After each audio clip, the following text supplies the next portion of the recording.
Bienvenue sur Radio-Québec. Les Québécois parlent aux Québécois. Alors, bonsoir tout le monde, bienvenue dans le Web Journal de Radio-Québec, une édition surprise. En ce mercredi 18 novembre 2020, on va parler d'événements surprenants qui se sont produits aujourd'hui au sein de l'administration Trump. En fait, avec le nouveau chef du Pentagone, le nouveau secrétaire à la défense américain, on est en train d'assister au démantèlement progressif de la CIA, c'est-à-dire de l'État profond américain. Il y a des trucs qui se sont passés aujourd'hui, annoncé notamment que les opérations clandestines allaient passer sous le contrôle du Pentagone, allaient être retirées à la CIA et passer sous le contrôle du Pentagone. Donc, on est en train de démanteler la CIA pièce par pièce. Ça s'ajoute à la critique qui a été faite par Sidney Powell avant-hier, dimanche en fait. J'en avais parlé lors du dernier Web Journal. Elle disait que la CIA et que Gina Haspel était au courant du coup d'État contre le président Trump avec les machines Dominion, etc. On va voir ça aujourd'hui. Alors, ces deux événements-là nous montrent la volonté de l'administration Trump de réaliser le rêve de JFK s'agissant de fracasser la CIA en 1000 morceaux. I will splinter the CIA into 1,000 pieces and scatter it into the wind, parce que JFK s'était rendu compte que la CIA était devenue hors contrôle, un État dans l'État, avec les opérations clandestines, etc. Elle échappait à la supervision gouvernementale, elle épiait les politiciens, tout ça est parti évidemment de la société Skulls and Bones, c'est même pas une théorie de la conspiration, c'est connu que les fondateurs de la CIA faisaient partie de cette société secrète, les Skulls and Bones, la même que John Kerry et George Bush lors de l'élection 2004. Et que la CIA était devenue un outil pour contrôler le gouvernement américain autant que pour provoquer des opérations partout dans le monde, effectuer des changements de régime, etc. Donc, la CIA a toujours été un problème. Rappelez-vous, quand Trump est arrivé au pouvoir, Trump ne prenait pas les rapports de la CIA. Il y a eu des contentieux avec la CIA. Ceux qui sont à l'origine de cette histoire d'Obamagate, d'espionnage sur la campagne de Donald Trump, c'est John Brennan et Obama, mais surtout John Brennan, l'ancien directeur de la CIA. Et donc, il y a toujours eu ce conflit avec la CIA. Qui est venu dans les agences de renseignement? Qui sont venus à la rescousse du président Trump, du candidat Trump et puis du président Trump éventuellement? Il y a deux organisations. Il y a la Defense Intelligence Agency, donc le Pentagone. Ça, c'est Mike Flynn. J'en ai parlé longuement. Le Mike Flynn, qui était le directeur de la défense, de l'intelligence militaire, qui sont venus aider le président Trump, ou qui sont venus chercher le président Trump pour les aider à reconquérir le pays. Donc, la Defense Intelligence Agency et la NSA, l'admiral Rogers, j'en ai parlé à plusieurs reprises, le chef de la NSA, c'est la surveillance électronique, là, était venu avertir, s'était rendu à la Trump Tower après l'élection pour avertir Trump que la CIA, tout ça, que l'administration Obama l'espionnait à la Trump Tower. Le lendemain, toute l'administration Trump a déménagé dans une résidence de Trump dans le New Jersey. Et là, l'administration Obama voulait renvoyer l'admiral Rogers parce qu'il avait dit à Trump là, que l'administration Obama l'espionnait. Donc, la CIA pose problème depuis longtemps, on le sait aux États-Unis. JFK voulait s'en débarrasser et là, c'est en train de se produire. Donc, c'est tout l'appareil de contrôle planétaire des mondialistes parce que c'est pas seulement la CIA. Ce que Sidney Powell révèle dans ses entrevues, c'est, la CIA jointe aux géants de la technologie, jointe aux médias, dans un processus de manipulation des élections planétaires, de contrôle des peuples.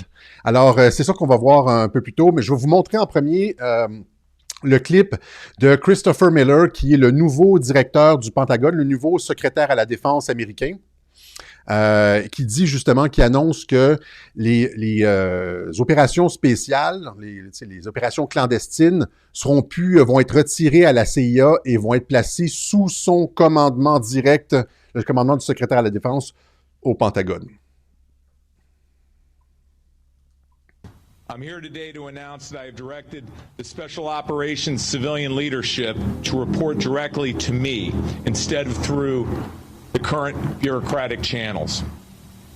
This historic step finalizes what Congress has authorized and directed and will put Special Operations Command on par with the military services for the first time. Voilà. Alors, il annonce, c'est ça, que la CIA passe sous le contrôle du Pentagone. Qui est Christopher Miller, le nouveau secrétaire à la Défense? Eh bien, c'est un spécialiste, et c'est particulier, ses compétences sont particulières. C'est un spécialiste des conflits de faible intensité, de lutte contre le terrorisme, de conflits irréguliers, irregular warfare, etc., là, tu sais, asymmetric warfare, donc ce dont Mike Flynn avait parlé notamment, là, ce qui risque aussi de se produire aux États-Unis si, à partir du moment où est-ce que l'élection de Trump est confirmée, je veux dire, là, il va y avoir probablement des émeutes, et qui tu vas avoir au Pentagone? Quelqu'un qui a été le chef du CTC, hein? Christopher Miller. Donc, Miller is the director of the National Counter-Terrorism Center, CTC. Est-ce que vous vous rappelez de CTC? Donc, dans la série 24, ça se passe au CTC. Essentiellement, Christopher Miller, c'est une version plus vieille de... il s'appelle Jack Bauer ou Alex Bauer. Jack Bauer, je pense que c'est ça, Jack Bauer. Vous avez essentiellement Jack Bauer qui est devenu secrétaire à la Défense et qui va aider l'administration Trump à démanteler la CIA et démanteler les réseaux Antifa aux États-Unis, etc. C'est ça dont on parle ici. Christopher Miller, vous avez sa biographie ici sur la page du Pentagone. Special Operations, Low Intensity Conflict, Operations and Combating Terrorism. Donc, Special Operations Forces is Counter-Military Information Support, blablabla, Unconventional Warfare, etc. Donc, tout ce qui est utile présentement pour ce qui est en train de se passer aux États-Unis. Les forces spéciales, vous les voyez dans à peu près tous les films d'action. Ce sont des opérations, souvent des gens, ce qu'on appelle des special contractors qui sortent de l'armée puis qui s'en vont un certain temps à l'emploi de la CIA pour des contrats spéciaux.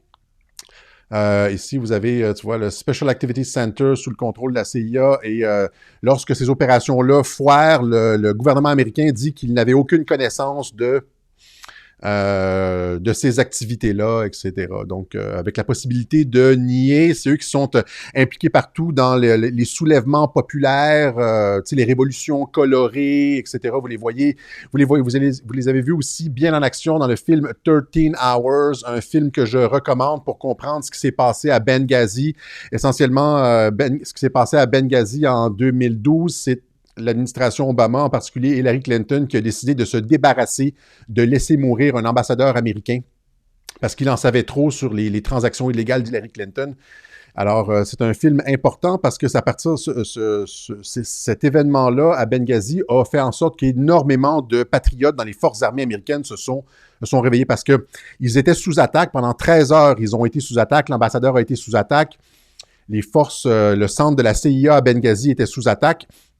Ils ont demandé du renfort et il y a eu ce qu'on appelle un stand-down order, c'est-à-dire que non, on n'intervient pas. Il y avait des jets disponibles, il y avait des drones disponibles, ils auraient pu avoir toutes sortes d'appuis, mais l'administration Obama, Hillary Clinton en particulier, a décidé de ne pas intervenir et de les laisser mourir, c'est-à-dire, voilà. Et là, plusieurs personnes dans les forces armées ont allumé qu'il y avait des traîtres dans la haute administration Obama, Hillary Clinton, etc., et on rejoint le mouvement patriote qui a culminé dans l'élection de Donald Trump.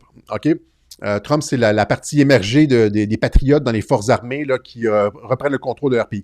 Donc voilà, les forces spéciales qui sont sorties des mains de la CIA, l'État profond essentiellement, et qui passent sous le contrôle du Pentagone, c'est une excellente nouvelle, mais il n'y a pas que ça. Il y a Sidney Powell, je vous en ai parlé dimanche dernier, qui disait que Gina Haspel, la directrice de la CIA, devait être renvoyée parce que la CIA était au courant que les programmes Hammer et Scorecard étaient utilisés sur le territoire américain et Gina Haspel n'avait rien dit. Les programmes Hammer et Scorecard qui ont été utilisés dans les machines, ça a été confirmé par plein de personnes, même dans les forces armées. Donc, ces programmes-là qui ont été utilisés dans les machines sont des outils de la CIA de changement de régime. Hein, ça a été utilisé au Venezuela pour garantir, selon ce que dit Sidney Powell, l'élection d'Hugo Chavez. Et après ça, ces programmes-là, Scorecard, etc., qui sont associés aussi à la Open Society Foundation, ont été utilisés ailleurs dans le monde dans des opérations de changement de régime.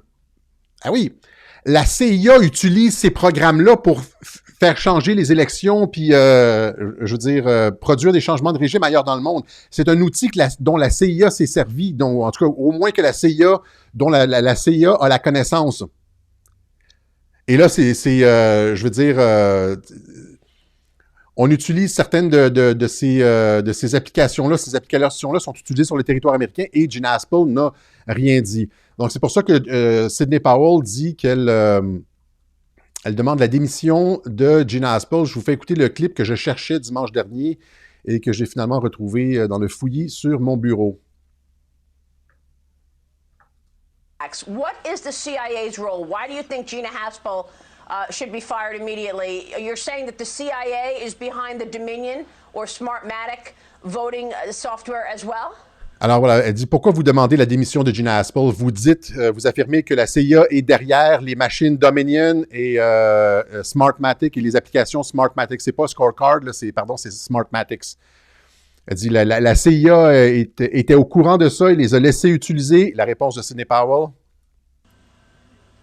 Well, the CIA and the FBI and other government organizations have received multiple reports of wrongdoing and failures and vulnerabilities in this company's product. Their own manual, if you sat down and read it, would explain how and why no honest person would use this system. Alors, n'importe quel... C'est ça, elle dit que ce sont des outils de changement de régime et n'importe quelle personne honnête n'utiliserait pas ces systèmes. Alors, ils sont dans l'eau chaude avec ça. Elle demande la démission de la chef de la CIA, Gina Haspel. Et pas juste ça, elle va plus loin. Elle est allée plus loin hier. Elle a dit que ces outils-là ont été utilisés dans plein d'élections ailleurs dans le monde. Imaginez là, l'impact, les répercussions mondiales de ces révélations-là. Allez, écoutez ça.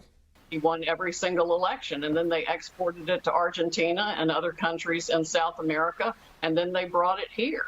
And it's a foreign company, no matter how you look at it. So they've already violated the president's order against foreign interference in our elections. Our votes were actually eventually counted in Barcelona, Spain, or Frankfurt, Germany.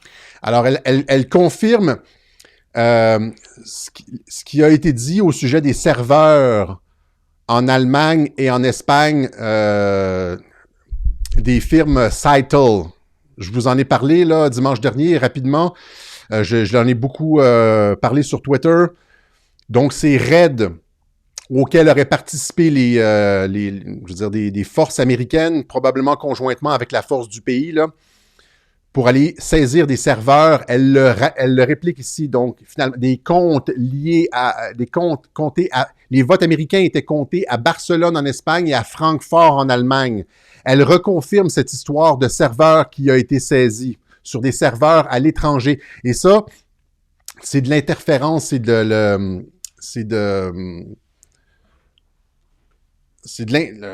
le mot me manque, en tout cas, c'est de l'implication de pays étrangers dans les élections américaines. C'est absolument stupéfiant, elle dit. On foreign servers, it's absolutely stunning, and what's really stunning is the effort that is being mounted against getting the truth out on this. But you have to realize. Alors, elle dit aussi qu'elle est surprise. En fait, vous avez la traduction en dessous, c'est que tout le monde tait la nouvelle. Radio-Canada, la presse, tous ces salopards dans les médias ne vous en parlent pas, font comme si ça n'existait pas. That every tech company, every media company, every social media company, scads of globalist corporations have been doing business in countries with these dictators that have been installed through this rigged election system for decades. The corruption is actually worldwide. La corruption est mondiale et ça implique les médias, les géants de la technologie, etc. Tous ces gens-là travaillent ensemble. C'est le marais, là, on voit le marais mondial avec les agences de renseignement, la CIA, les géants de la technologie, le cartel bancaire, les médias qui sont là pour gérer manufacturer du consentement dans les populations. Puis quand ils ne sont pas capables de manufacturer du consentement dans les populations avec les médias, le contrôle des médias, etc., les médias sociaux, ils vont aller, après ça, aller changer les votes lors des élections, dans les élections. Upset a countless number of elections across this country and around the world. Alors, il dit qu'il y a des implications dans... En fait, vous le voyez encore, je m'excuse, là,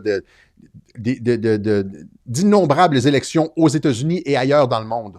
But we need to do that to get rid of the corruption. It does make a lot of sense now how Joe Biden campaigned, i.e. not campaigning. Their team seemed to know something. If this is true about Dominion... Voilà, donc... c'est ça, ingérence, c'est le mot. Merci, Bribri. Ingérence, c'était le mot que je cherchais. C'est de l'ingérence dans les élections américaines de la part de pays étrangers. Donc, elle dit que la CIA connaissait ces systèmes de fraude électorale. Elle les utilisait elle-même dans les politiques de changement de régime. La CIA était au courant que ces systèmes allaient être utilisés lors de l'élection présidentielle américaine, et n'a rien dit.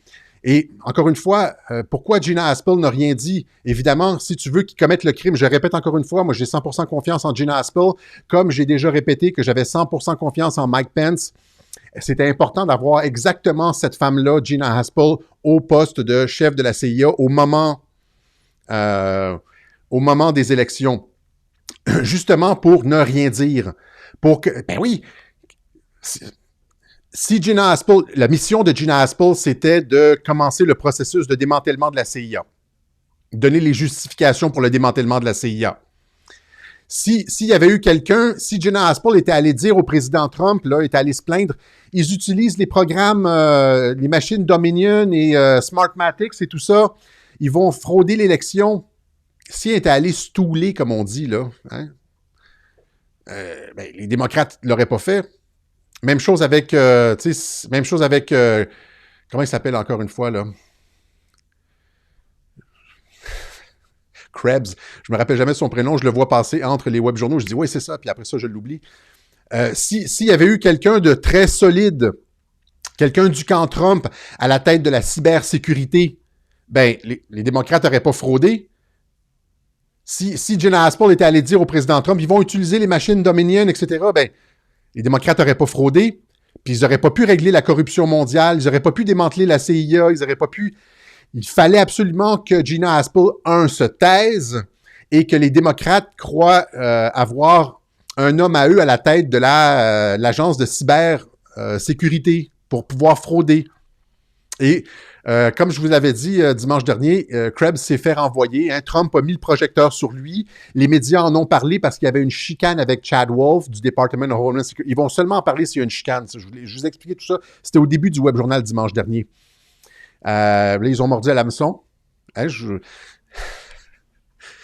Et puis là, aujourd'hui, il a été renvoyé. Fait que là, ils ne peuvent pas cacher la nouvelle de ça. Il a été renvoyé parce que la fraude électorale est avérée, majeure et présente partout. Voilà. Donc, c'est ça. Je dis merci à Gina Haspel parce qu'elle a complété sa mission. Sa mission, c'était de faire en sorte que, je veux dire, de se taire pour discréditer la CIA et faire en sorte que les démocrates, l'État profond, tout ça, se sentent en sécurité, puissent commencer la fraude, se faire attraper afin de sécuriser les élections pour les années à venir. Et vous voyez un peu tout le processus. Elle a opéré ainsi un peu à la Robert Mueller. Je vous invite à aller voir sur la chaîne Odyssée. J'ai une vidéo de l'année dernière qui dit « Merci Robert Mueller », qui expliquait comment Robert Mueller avait témoigné devant le Congrès. Tout le monde me disait, puis aussi plein d'analystes disaient qu'il allait comme exploser au visage de Trump lors de son témoignage au Congrès, etc. Là. Ça, c'est en plus du rapport que j'avais dit qu'il n'allait rien se passer. J'ai dit non. Robert Mueller s'en va pas au Congrès pour blaster Trump. Au contraire, il va faire le jeu de Trump. Au contraire, il va faire le jeu de Trump. Et il est allé au Congrès, puis qu'est-ce qui s'est passé lors de son témoignage au Congrès? Il avait l'air d'un homme qui avait tout oublié, qui n'était pas capable de s'exprimer, qui savait pas, qui connaissait pas son rapport, etc. Donc, qu'est-ce que j'ai dit dans cette vidéo-là, ici? Merci Robert Mueller. Robert Mueller est allé là pour discréditer the Office of the Special Counsel, hein, the OSC.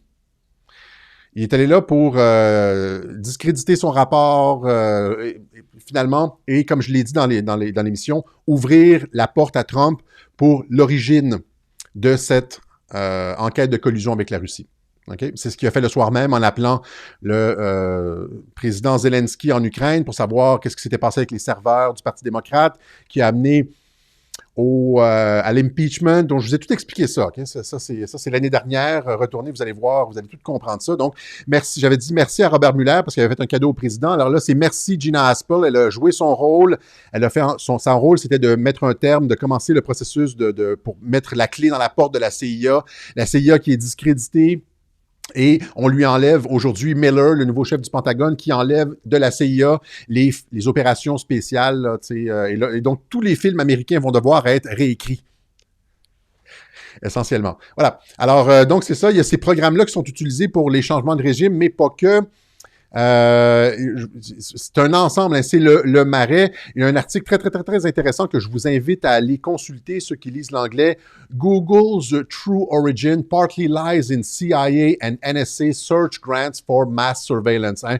Donc, les origines de Google se trouvent en partie ou sont en partie liées aux fonds de recherche octroyés par la CIA et la NSA pour la surveillance de masse. C'est un article très, très, très, très, très intéressant qui explique justement comment Google a été fondé, créé, comment Silicon Valley, les géants de la technologie ont été dès le départ là, dans l'œil de la CIA et de la NSA, des agences de renseignement pour, tu sais, c'est le panopticon, là, c'est l'œil qui contrôle tout le monde, c'est l'œil de Sauron qui voit tout, qui contrôle tout, qui sait qu'est-ce que vous faites dans vos maisons, quels sont vos intérêts, ce que vous mangez, les photos de chats, vos amis, tout ça, tout ça, tout ça. Alors, même chose avec Facebook. Facebook, pour ceux qui arrivent sur la chaîne, j'en ai parlé à plusieurs reprises. Facebook est l'extension civile d'un programme militaire qui s'appelait LifeLog. Le Pentagone avait un programme qui s'appelait LifeLog, dont la fonction était d'avoir un dossier avec toutes les informations pour chaque personne sur la planète. Okay? Donc, Department of Defense Research LifeLog aimed to gather a single place just about everything an individual says. Donc, toutes vos conversations téléphoniques, sees or does, de cell phone call, mails, TV shows watched, magazine read, plane ticket bought, email, etc. Tu sais, ça, c'est comme dans les films, quand ils arrivent, là, puis ils présentent au gars, ils l'ont arrêté, puis lui présentent son dossier, là. Il y a 10 ans, tu as emprunté tel livre à la bibliothèque, ta blonde, ils savent tout sur toi. Ben ça, c'était LifeLog, c'était piloté par le Pentagone. Et le 2 février 2004, le Pentagone met un terme à LifeLog. Et le 2 février 2004, Mark Zuckerberg enregistre Facebook. Et c'est le début de Facebook. La même journée que le Pentagone tue LifeLog, Facebook commence. La raison pour laquelle il y a eu ce transfert-là de militaire à civil, c'est parce que lorsque c'est le Pentagone qui espionne, eh bien, c'est de l'espionnage et c'est illégal. Alors que si c'est Facebook et c'est civil, c'est vous qui donnez vos informations volontairement. C'est pas de l'espionnage, c'est vous qui allez poster vos photos de chat, puis vos amis, puis les petits becs que vous donnez à votre blonde, puis dans quel restaurant vous êtes allé, puis tous vos contacts, etc. Facebook, c'est l'extension de LifeLog, Google, etc. Vous voyez un peu la machine là, avec le contrôle des médias. La CIA qui contrôlait les médias aussi, hein, notamment CNN. Je vous apprends rien avec l'opération Mockingbird. C'est documenté, ça a été documenté devant le Congrès, House Select Committee on Intelligence, Pike Committee, the CIA and the media, l'opération Mockingbird. Il y a énormément de liens entre les médias et les services de renseignement. C'est pour ça que les médias tapent sur les réseaux d'information comme Radio-Québec parce qu'ils ne sont pas contents qu'on montre leurs billets. OK? D'où est-ce qu'ils opèrent? Surtout les gros médias comme CNN, etc. ABC, qui avait le reportage de la journaliste sur Jeffrey Epstein et de la pédophilie, mais qui a décidé de rien faire avec le reportage, de le mettre sur les tablettes. Ils couvrent leurs amis. Dès que tu contestes un peu le système, ils te détruisent. Vous comprenez un peu l'opération de contrôle psychologique. Et il n'y a pas que ça. Je veux dire, je parle ici de Google, mais je vous ai parlé aussi dimanche dernier du docteur Robert Epstein, qui est un éminent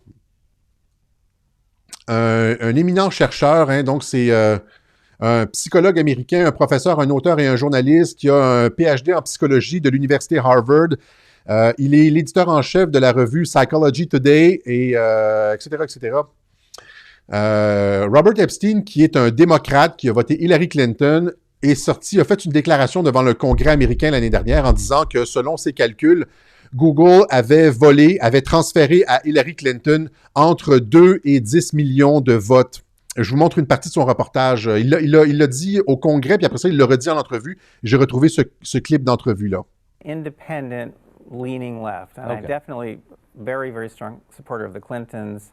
And I definitely supported Hillary in 2016, yes. August, it started with a tweet from President Trump referring... Which are always fun.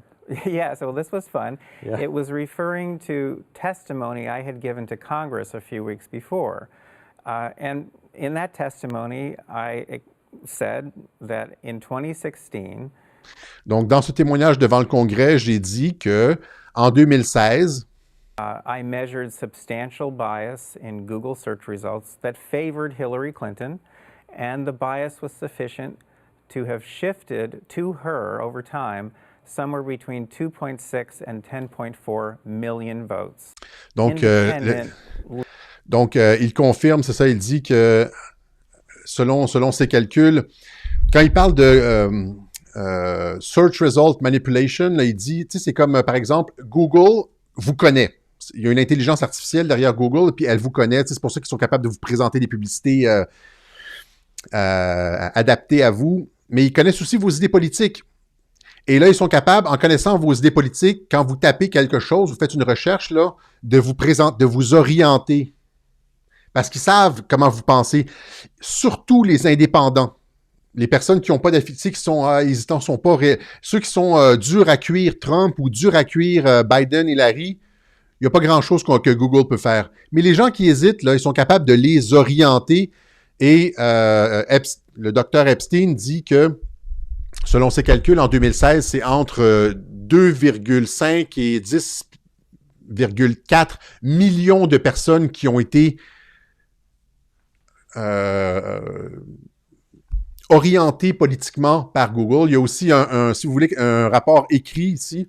Ça, c'est les Proceedings of the National Academy of Science, l'Académie nationale des sciences américaine. Search Engine Manipulation Effect and its possible impact on outcome of elections. Donc, les effets de manipulation des moteurs de recherche et leurs impacts possibles sur les élections. On trouve ici le résultat de ces expériences montre que les résultats biaisés peuvent shifter ou faire transférer des votes pour les personnes indécises jusqu'à 20%. Et ça peut être plus gros pour certains groupes de personnes. Okay? Ça se passe sans que les gens soient au courant qu'ils ont été manipulés. OK? Ça se passe sans que les gens soient au courant qu'ils aient été manipulés. C'est ça qui est pernicieux. C'est-à-dire que non seulement ils ont les médias, ils ont les machines Dominion, Smartmatic avec les produits pour flipper les votes, ils sont capables avec Google, Facebook, etc. d'orienter le vote. C'est ça, c'est le système de domination mondiale qui est en train d'être éventé par l'administration Trump. Et là, je vous rappelle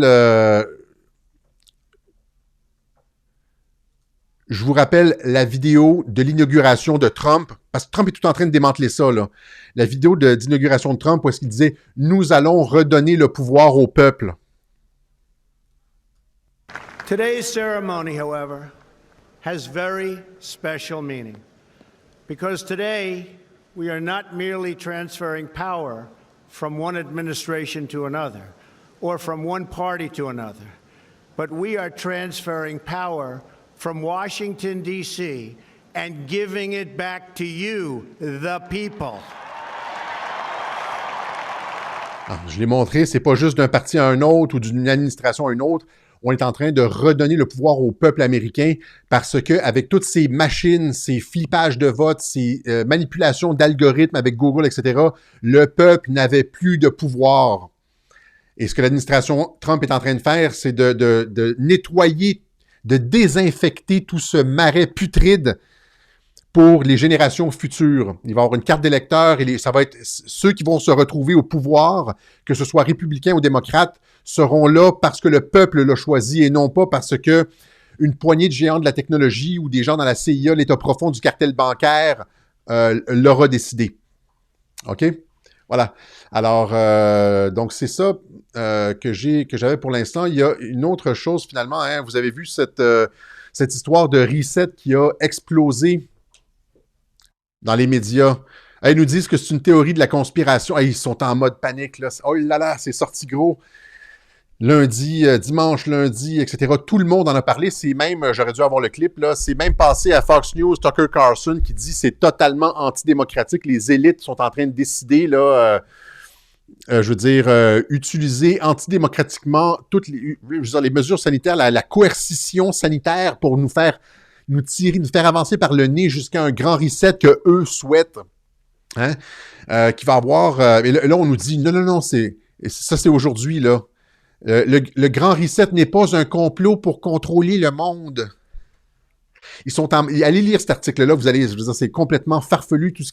Ils essayent de vous rassurer. Pourquoi?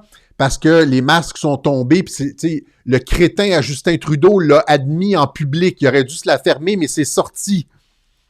Qu'on s'en allait vers un grand reset et qu'il se foutait des conséquences économiques des mesures sanitaires. Je demande aux premiers ministres provinciaux d'imposer les restrictions nécessaires pour limiter la propagation du virus. C'est un virus, là, dont 99,9% des gens survivent. Là. Le virus, un des virus les moins dangereux de ces dernières années. Ça, c'est les statistiques officielles. Là. Il y a réellement 99,9% des gens qui survivent à ce virus. Donc, d'imposer les restrictions nécessaires pour limiter la propagation du virus et de ne pas se laisser influencer par les conséquences économiques. Quelles que soient les conséquences économiques. On pourrait détruire complètement tout ce que nous avons bâti depuis un siècle. Tout. Ça ne dérangerait pas. Il faut absolument arrêter le virus. C'est comme si tu disais, on veut plus un seul accident de voiture. Qu'est-ce que tu fais si tu veux arrêter tous les accidents de voiture? Ben, tu arrêtes l'industrie automobile complète, tu construis plus de routes, c'est des mesures drastiques comme ça qui sont, et c'est ça le grand reset. Destruction vous l'avez vu, ici, ça marchera pas, Radio-Canada, là. Ça marchera pas, votre tentative votre Jedi Mind Trick de non, c'est pas un complot pour contrôler le monde.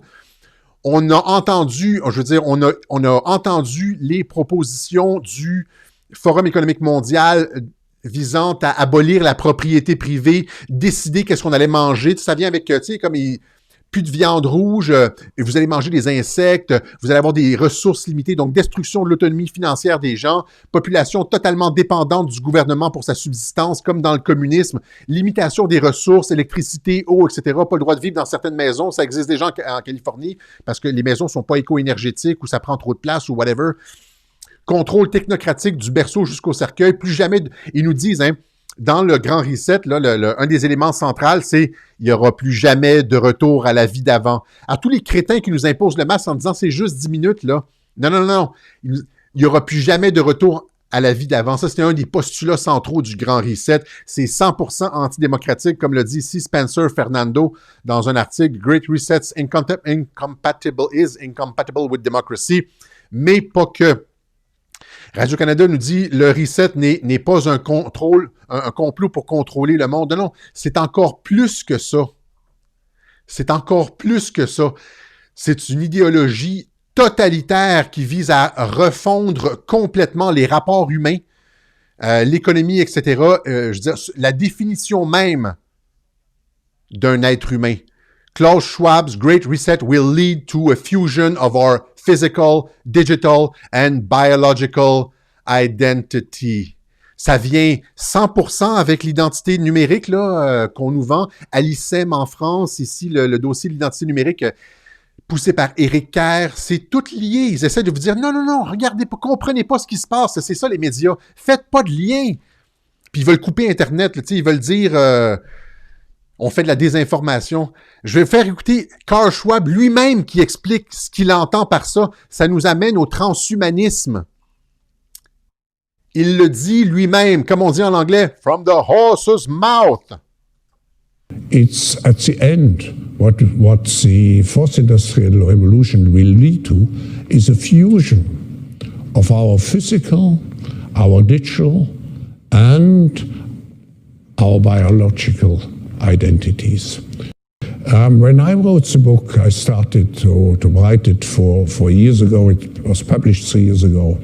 It was sold, very interesting, over 1 million times in the world. And voilà, donc ça, c'était l'année dernière au Chicago Council.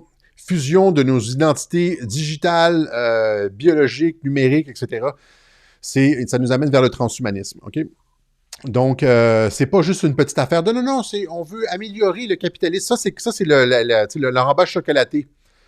On va régler les inégalités. Oui, on règle les inégalités comment? C'est ça, en limitant les ressources, je veux dire, en disant aux gens où est-ce qu'ils peuvent vivre, en disant vous n'allez pas manger de viande rouge, etc., en contrôlant complètement. Pour arriver à ça, là, il faut contrôler l'ensemble de la société et il n'y aura plus de liberté. C'est la fin de la liberté. Le grand reset, c'est antinomique avec liberté, l'idée même de liberté. C'est une planète, c'est comme, je veux dire, on va être... ils nous disent en plus qu'on va rester à la maison, qu'on va se faire livrer les choses. C'est le confinement à perpétuité. Arruda l'a dit, Fauci l'a dit, c'est les masques, même après le vaccin à perpétuité. C'est tout ça, c'est tout ça le grand. C'est le plan des mondialistes, là. OK? Alors, voilà, donc, c'est ce que j'avais pour vous aujourd'hui. Donc, ça fait peur côté grand reset, mais, je veux dire, imaginez, là, qui aurait pu imaginer que dans une deuxième administration Trump, aussi rapidement, là, ils sont déjà en mode deuxième administration, hein, Joe Biden n'existe plus. Et le truc, c'est que si Joe Biden s'accroche, malgré les preuves de fraude là, de ces machines-là, dont on sait qu'elles sont utilisées dans les révolutions colorées, qu'elles n'auraient jamais dû être utilisées sur le territoire américain, s'il continue à dire « je suis le président, il devient complice du crime. C'est comme quand quelqu'un commet un vol de banque et là vient se réfugier chez vous puis tu dis rien à la police, là, t'es complice de crime. Et là, ce qui se passe, c'est que si Biden continue à faire semblant d'être le président des États-Unis, il va lui-même être complice du crime. Et c'est la même chose pour des puissances étrangères. Si Justin Trudeau, tout ça, ils vont être complices du crime. OK? Voilà. Alors, voilà, c'est ça. Donc, tout ça est en train de se produire. La CIA est en train d'être démantelée. Ça va être, une partie s'en va au Pentagone, l'autre partie, comme on a déjà entendu sur une autre plateforme, notre informateur préféré, une autre partie va être récupérée par la NSA. La CIA c'est un marais putride irréformable et elle va être brisée en 1000 morceaux. Voilà. Alors, c'est la bonne nouvelle, c'est la fin, je l'ai déjà dit ailleurs, c'est la fin de l'impérialisme américain, de ses politiques de changement de régime, etc. Trump qui a commencé aucune nouvelle guerre. Vous comprenez, ça va dans le sens de ça. Le ministre, le secrétaire à la Défense, Miller, qui rapatrie les troupes d'Afghanistan. Donc, c'est ça, c'est la fin du nouvel ordre mondial et de l'utilisation de la puissance et financière américaine, le dollar américain, parce qu'il va y avoir une refonte avec le dollar américain. C'est la fin de la puissance de la Réserve fédérale et la fin aussi de ces politiques de changement de régime de l'Empire américain ailleurs dans le monde, dont on a beaucoup parlé. Voilà, alors c'est ce que j'avais pour vous aujourd'hui. Merci beaucoup à tous ceux qui ont fait des contributions à Radio-Québec. Ça nous permet d'être en ligne, de continuer à faire de la recherche, de monter des web-journaux pour informer l'ensemble de la planète parce que, en tout cas, surtout le monde francophone, parce que les médias ne le font pas. Imaginez, on fait le travail ici qu'aucun média au Canada ne fait. OK? Alors, c'est important que vous continuiez à nous appuyer. On remercie du fond du cœur tous ceux qui nous appuient. C'est du socio-financement. Je pense que c'est l'avenir de l'information. Je pense plus qu'on doive prendre l'argent des taxes pour financer l'information. Ça, c'est le modèle soviétique, hein? Financer les médias à coups de millions d'argent gouvernementaux, je veux dire de fonds gouvernementaux, c'est le modèle soviétique. Le modèle de socio-financement de l'information, c'est l'avenir. Et on est à Radio-Québec le fer de lance de ce nouveau type de médias. Merci du fond du cœur à toute l'équipe des contributeurs. Je ne sais pas si on pourrait appeler ça comme ça. Merci beaucoup. Rappelez-vous que si Twitter nous censure, on va se retrouver sur radioquebec.tv. Ça va s'en venir dans les semaines qui vont suivre. Mettons, par exemple, si demain, ils nous suspendent très rapidement, là, ben, ça va être juste le temps de monter le site. J'ai réservé le nom. On va monter le site. On va être en ligne dans pas long. Alors, cherchez-nous, venez nous chercher sur radioquebec.tv. Toutes nos vidéos sont sur Odyssée, odyssée.com, Radio-Québec. On est aussi sur Parler. Pour l'instant, Twitter est encore fonctionnel, fait qu'on est surtout sur Twitter. Dès qu'ils nous suspendent sur Twitter, toute notre activité se transfère sur Parler. Et vous savez qu'on est assez actifs sur Twitter. Je veux dire, ceux qui nous suivent, là, on est là souvent dans la journée à analyser, décortiquer. Si vous voulez des sources aussi, souvent les sources de nos vidéos, etc., se retrouvent dans notre fil d'actualité Twitter. Donc, on est souvent là et on va se retrouver souvent sur Parler dès que Twitter va nous mettre la hache, parce qu'on pense que ça va arriver éventuellement, à moins que Trump ait mis un signet sur Twitter, les avertissants. Parce que il y a 2-3 semaines, il y a encore une fois Chad Wolf, là, celui qui refusait de renvoyer Krebs. Chad Wolf avait averti Jack Dorsey de Twitter. Il lui avait dit que la censure sur Twitter était une question de sécurité nationale. Twitter était devenu une question était passé sous le coup de la sécurité nationale. Fait que ça se peut que ça dure, on le sait pas, là. OK?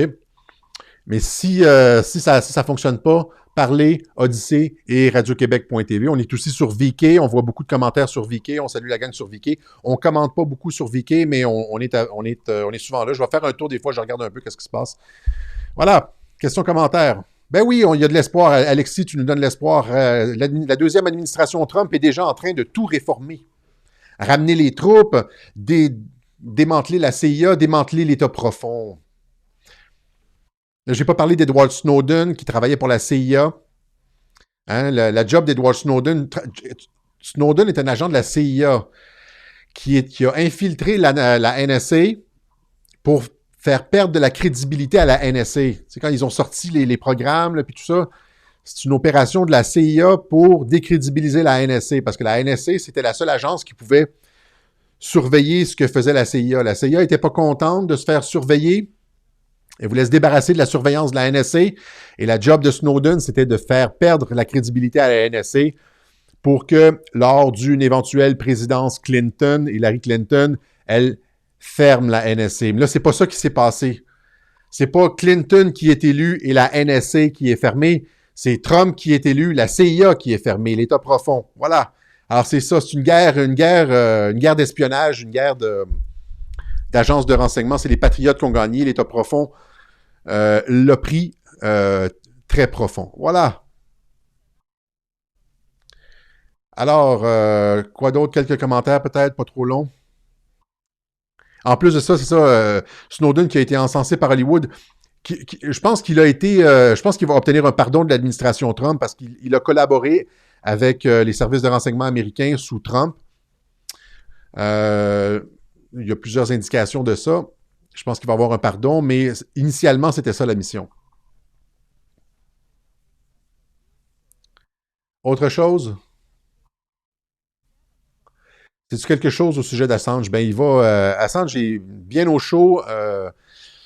On me demande toujours ça, je réponds toujours. Là, la job de Assange, c'est de venir aux États-Unis dans un procès pour témoigner, je veux dire, contre les Clinton notamment, contre le Parti démocrate, l'État profond, la CIA, John Brennan, pour montrer que ce ne sont pas les Russes qui lui ont donné l'information, mais que c'est une personne privée qui lui a remis l'information sur les courriels de John Podesta qu'il a révélé durant la campagne. Donc, il est bien au chaud. Non, je pense qu'évidemment que je pense qu'il n'y aura pas de reset. En tout cas, ça va être bizarre comme reset. Un reset sans les États-Unis, tu sais, c'est impossible.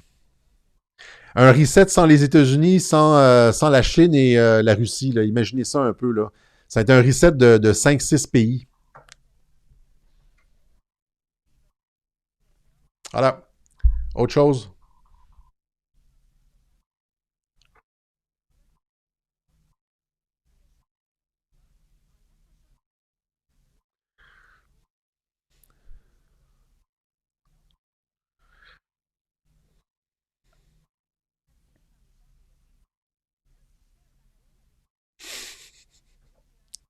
OK. Alors, ben, c'est ça. Alors, merci encore une fois à l'équipe des contributeurs de Radio-Québec. Vous nous permettez de continuer à opérer, d'être actifs en ligne. Je vous remercie beaucoup. Vous permettez, par le fait même, Je veux dire que l'information soit rendue disponible gratuitement à l'ensemble du monde francophone. Merci. Alors voilà, on se donne rendez-vous peut-être bientôt pour une autre édition du Web Journal de Radio-Québec. Portez-vous bien. Salut la gang. Restez pacifiques.